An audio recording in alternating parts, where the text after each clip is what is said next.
We're going to forego the song service. Maybe you didn't know online we were going to do that.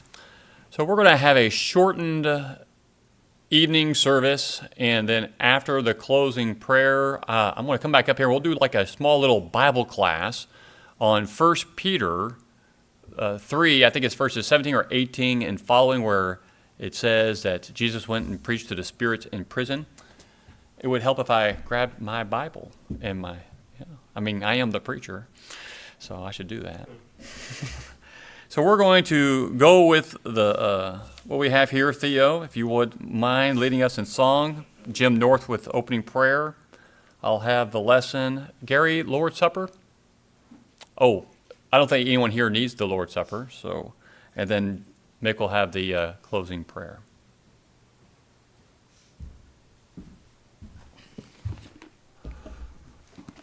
Open your Bibles, if you would, to Hebrews chapter 12. Hebrews chapter 12. I am going to try and do something here. Hopefully I don't make a mistake. We were looking at some pictures this morning. I know there were pictures of Gary, but I want to focus in on this picture for a moment. I noticed a lot of folks were talking about this and looking and remembering and reminiscing about everyone in this photo. And those, so many that are pictured there, so many of them are no longer here. And we look at that, and we can look at that in two ways, right? We can look and think, man, that's the way it used to be. There were so many folks. We were so active, so much going on. And that is one way to look at it, I suppose. But what's another way? How many of those folks moved on to do other works? I mean, many have passed on from this life, but they passed on from this life knowing Christ and the love of Christ because of what we have here at North Valley. Many moved on to other states and other places and are doing other good works. I know the Bigham boys, the Armstrong boys, the Schlachter family, many that I see in there have moved on to other places and continues the good work. I see a group of God's children striving to be as much like Christ as they can be. I see a group, many of whom that we already know, and we have that list of those and we keep in memory, who have finished the race. Nobody likes a quitter, right? I know I say that to my kids now. No one likes a quitter. And I thought that would be so easy to get my kids to finish games, because who doesn't like to play a game? But they don't like to lose. So as soon as they begin to realize they're going to lose, they're ready to quit. They don't want to come to that kind of end. Sometimes people quit because they realize they're doing something that is a waste of time. All can understand that sentiment. I mean, no one wants to do something that doesn't feel like it's going to produce anything. And sometimes churches, small congregations, can feel like that, right?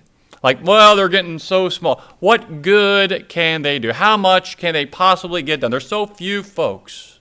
But like I was saying this morning, we may have only be averaging 50 to 60 each Sunday, but we have so many men in this congregation teaching the Word. God has blessed us in so many ways. We have so many men who can lead in singing. And whenever there is a need, God supplies. The other night when we were in need of somebody to lead songs, Reed Farrell, one of our new members, got up and led songs for us. Remember that? He did a great job too. We are blessed. The book of Hebrews was written to people who were seriously considering quitting the Christian faith. They had become weary of their life as Christians in a world that just hated them for being Christians. And one of the greatest passages here in Hebrews 12, verses 1 and 2, a great passage on encouraging the child of God. Hebrews 12, just verses 1 and 2. Therefore, since we have so great a cloud of witnesses surrounding us, let us also lay aside every encumbrance and the sin which so easily entangles us, and let us run with endurance the race that is set before us, fixing our eyes on Jesus, the author and perfecter of faith, who, for the joy set before him, endured the cross, despising the shame, and has sat down at the right hand of the throne of God. There are 3 key points to remember from this passage that can, I think, help inspire us to finish the race, just like so many here did. There must be, number 1, determination. And this is reflected in that phrase, lay aside every encumbrance. In those days, a runner would often train with weights. I know a guy, I remember growing up, this was when I was in Salem, Indiana.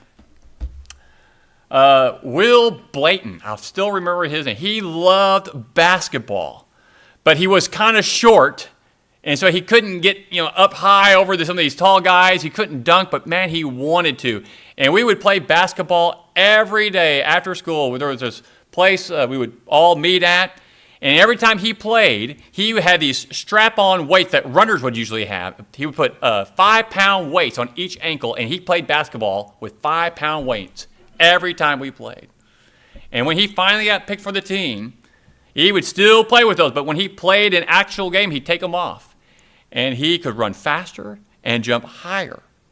And so he was laying aside any encumbrance that kept him from getting the game done properly. For runners, they would train with that, but when it came to the actual race, they would lay aside those encumbrances. What is it that is holding us back in our determination? What encumbrances are out there that hurts us? Well, one of those would be having the wrong kinds of people surrounding us in our lives, right? 1 Corinthians 15:33, do not be deceived. Bad company corrupts good morals. So sometimes we have to lay aside those people that we are hanging out with. We must be willing to let them go in order to run well the race. Also, of course, the love of money can hinder our running and cause us to stray. 1 Timothy 6:7-10, Paul writes, for we have brought nothing into the world, so we cannot take anything out of it either. If we have food and covering, with these we shall be content. But those who want to get rich fall into temptation and a snare, and many foolish and harmful desires, which plunge men into ruin and destruction. For the love of money is a root of all sorts of evil, and some, by longing for it, have wandered away from the faith and pierced themselves with many griefs. True determination will cause us to lay aside every weight that could hinder us in our run for this race, to end this race the way we ought to end it. So the next thing would be dedication. We need to be willing to run with endurance, regardless of the level of pain or the toil that may take upon us, that will come along with being in that race. We need to be dedicated to run until the finish, until we finally get to that point. I will never forget in the Army learning to run. I hated running. It hurt my knees. I didn't like the breathing. I didn't like anything about it at all.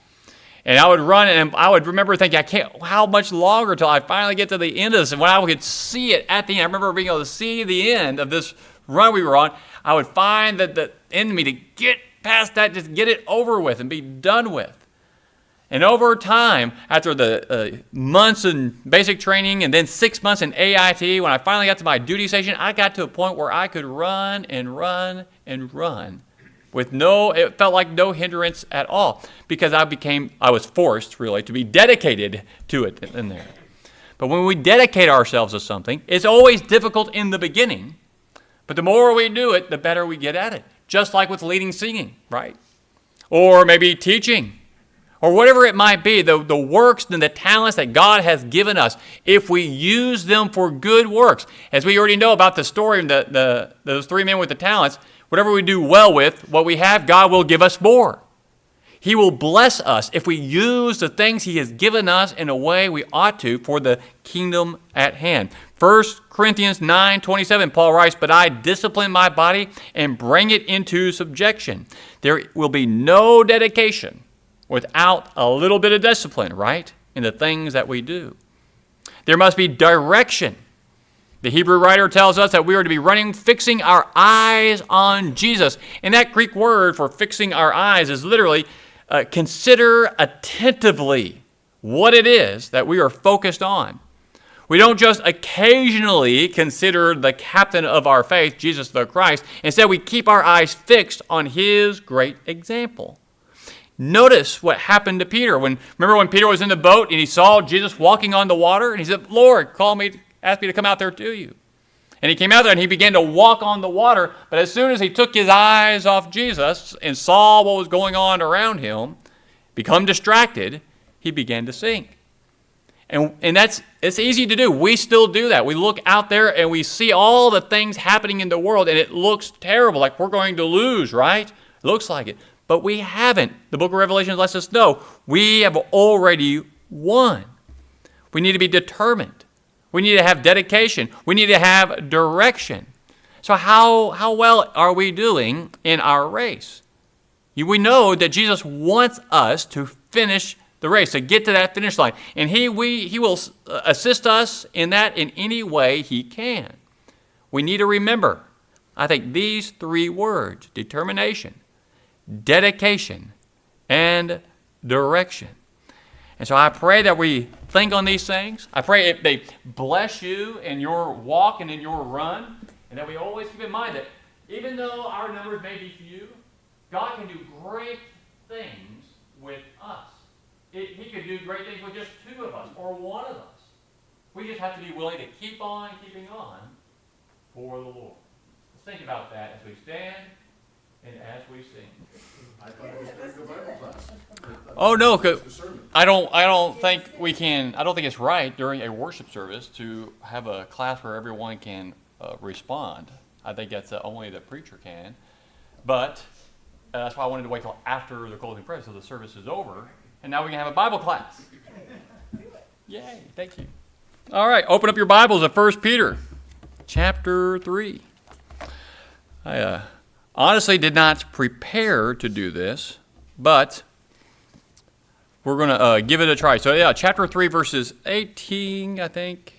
Yeah, this section really goes from 18 through most of chapter 4, but let's just read verse 18 to the end of the chapter. But I would encourage you to keep reading later on, maybe tonight, if you're confused by the passage. We may, actually, we'll do 18 to 4:6. I think that would be helpful. Peter writes, "For Christ also died for sins once for all, the just for the unjust, so that he might bring us to God, having been put to death in the flesh, but made alive in the Spirit, in which also he went and made proclamation to the spirits now in prison, who once were disobedient when the patience of God kept waiting in the days of Noah during the construction of the ark, in which a few, that is, 8 persons, were brought safely through the water. Corresponding to that, baptism now saves you, not the removal of the dirt from the flesh, but an appeal to God for a good conscience through the resurrection of Jesus Christ, who is at the right hand of God, having gone into heaven after angels and authorities and powers had been subjected to him.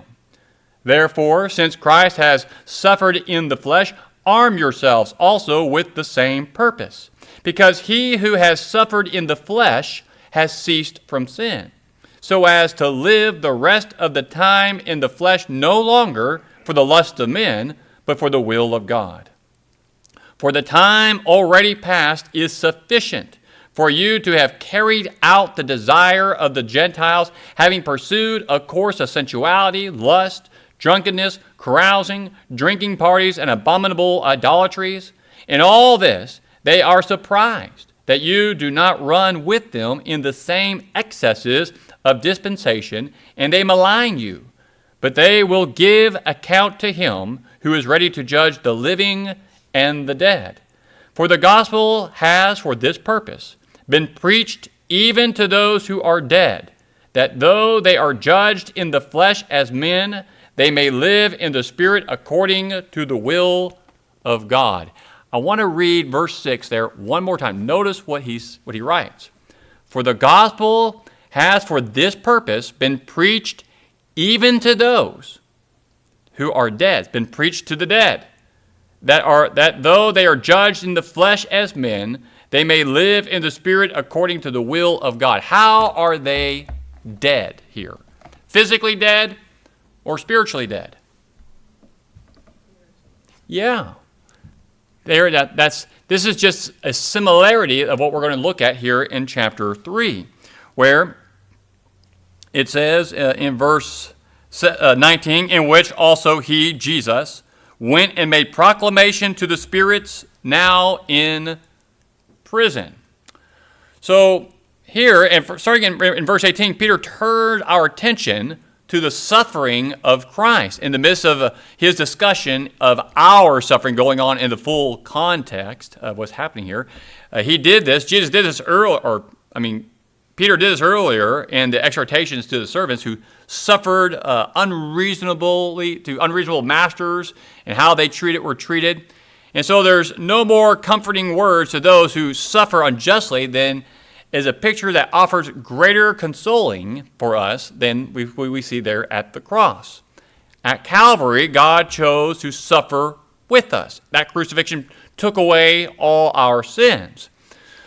If we are afflicted in spite of our doing good, we need to remember Christ. He was innocent and he was inflicted.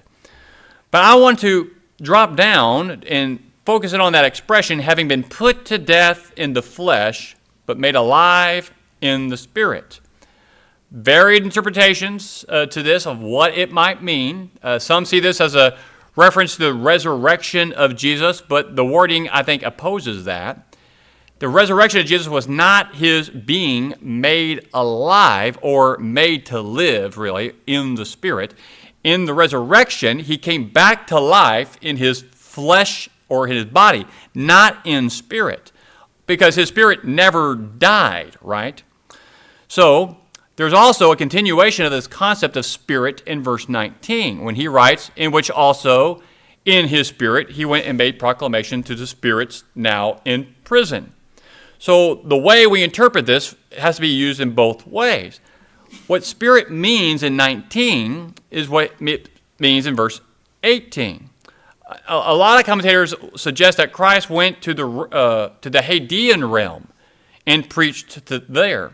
I even saw, because it's Easter Sunday, some on Twitter, intelligent men, claim that this is the day that Jesus went and proclaimed the gospel message to Adam and Eve and everyone else.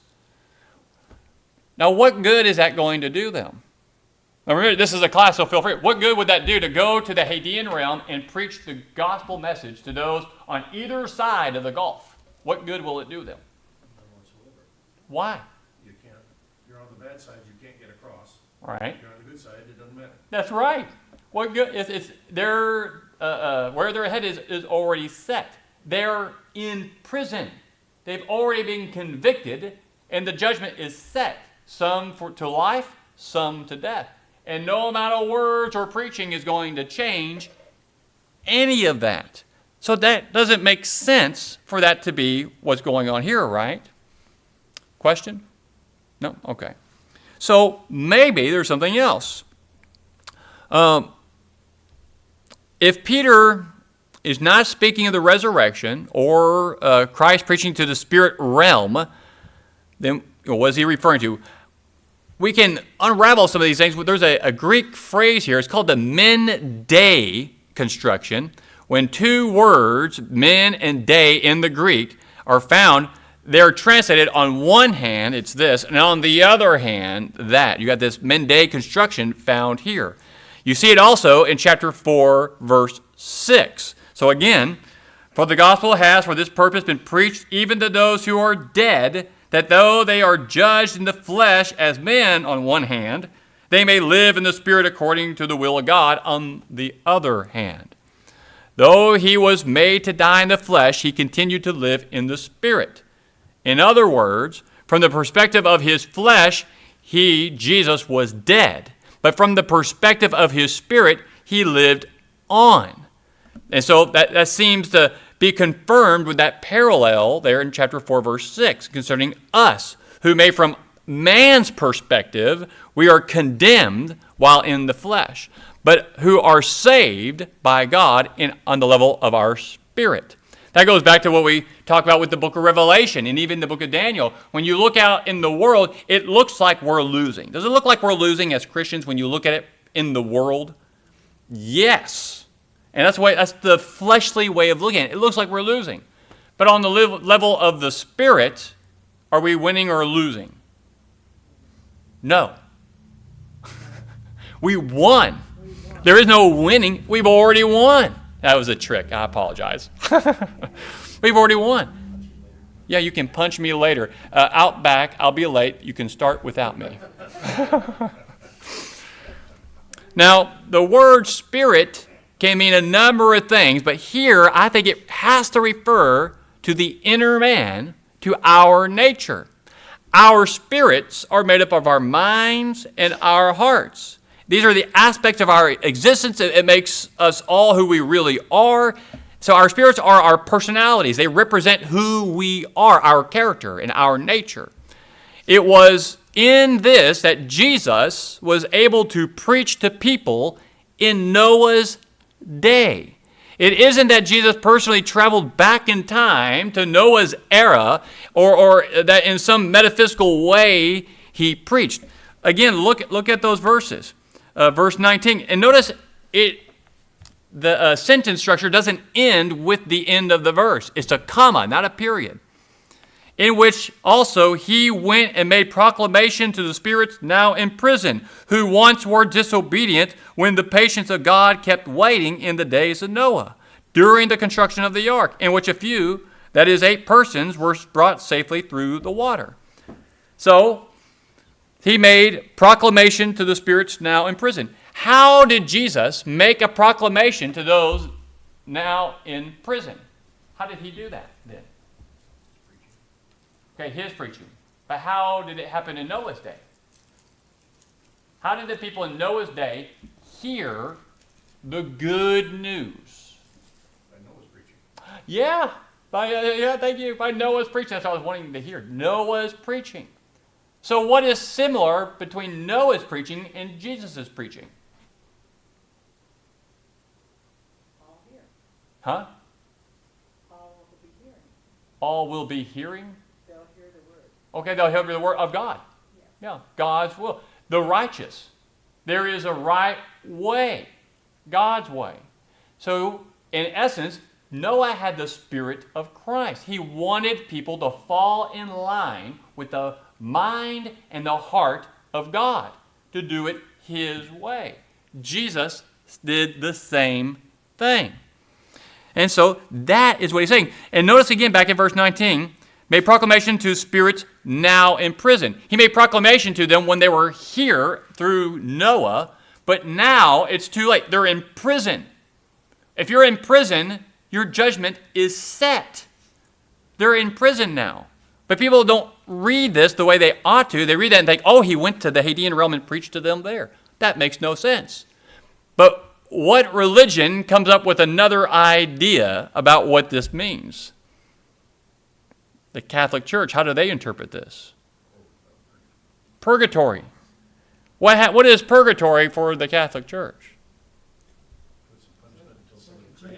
Yeah, punishment until someone prays you out or pays money, gets you out, or maybe Jesus comes and preaches to you and you get out.